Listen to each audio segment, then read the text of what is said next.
Some infinities are bigger than other infinities. That's how John Green said it in his world-famous novel, The Fault in Our Stars. Hazel also said, "I fall in love like I fall asleep, slowly and then all at once." This, I feel, is the perfect quote to describe how readers become addicted to this heartwarming and breaking story. You should read The Fault in Our Stars. Not only is it a New York #1 time bestseller, but it also has been rated by 1.6 million people on Goodreads and has an average rating of 4.35 stars and won the Goodreads Choice Award of 2012.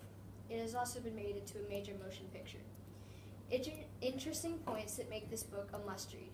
Firstly, it is important to understand what life is like for the people around us so that we can better understand them. And The Fault in Our Stars teaches us to accept all. Secondly, you can learn from how Hazel and Gus overcame their separate and joint problems, and you can better understand and handle everyday situations. And lastly, all Hazel ever wanted to do with her life was to be more than a cancer patient. And from that, it shows the reader all the opportunities that they have.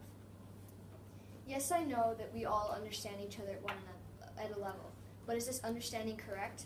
We as a race are built to make assumptions. We judge people by what they wear, how they interact, and their body language. And probably the biggest contributor is our first impression of them. Let's say you sit down on a bench next to a young girl who happens to have tubes connected to her nostrils. You stare at her and she stares back until she nervously looks away. You want to figure out what they are, but you don't want to pry or be rude, so you decide to awkwardly walk away. Chances are you've just judged her in one way or another. All you'll remember the next day is that she looked shy, weak, and frail. The Fault in Our Stars teaches readers to grasp the complicated life of cancer patients. It communicates how these cancer patients are people too, though to some it may not appear so. All they want is to be treated like everyone else. Now I understand. Sappy or romantic kissing books are not everybody's thing. Personally, I can't stand them. All the romance never really suited my fancy. In a lot of you, I assume the same is true. Yes, the book follows the intimate relationship of Hazel Grace and Augustus Waters, but it's so much more than that as well. I think it's fair to say that we all make plenty of mistakes, that we all wish we could go back and make things better. Well, sometimes that's just not possible. Though Hazel and Gus had their problems, we all have ours as well. They had come to terms with the fact that they were dying, just like we have to come to terms with things every day of our lives. This book helps you understand the importance of coming to terms and how it can help you. My thoughts are stars I cannot fathom into constellations. This is how Hazel Grace describes her mind, spirit, and soul. In this line, she describes what it really means to be her. In this quote, she shows that she has the same potential and intelligence. In this quote, she expresses herself through the most humanly means possible, emotion. In this quote, it's so much more than just words on a piece of paper. The stars in Hazel Grace's mind are all of her thoughts, her feelings. And the constellations are all the things she ever wanted to be more than herself, more than a mere 16-year-old girl. She was put in a body with an expiration date that comes before most.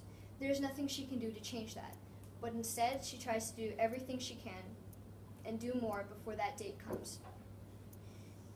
Her determination to be more than herself is something that we can all learn from. Now I, and everyone else in this room, understand that all our dreams are at different stages. Sometimes they may seem so far away that they'd be impossible to ever reach, while others so close you can almost taste them. We all have dreams, though they may be at different stages and take different shapes and forms. When you read The Fault in Our Stars, it shows you that those dreams may not be that far away. I went down to the library the other day and asked them if they could look something up for me. They told me that The Fault in Our Stars had been checked out a total of 29 times in the past 12 months. And ever since the book was added to the library, 75 times. The condition of the book that I checked out the other day was practically falling apart. The cover was not even attached to the spine anymore, and you could see dog-eared pages throughout the entire book. It may seem sad that a book would become such a frail thing, but if the mind of the book could be known, I'm sure that he would be happy to make such a sacrifice. Some infinities are bigger than other infinities, as Hazel Grace Lancaster put it. Read The Fault in Our Stars to truly understand what these infinities she speaks of are like and how they influence us all, even if we don't necessarily realize it.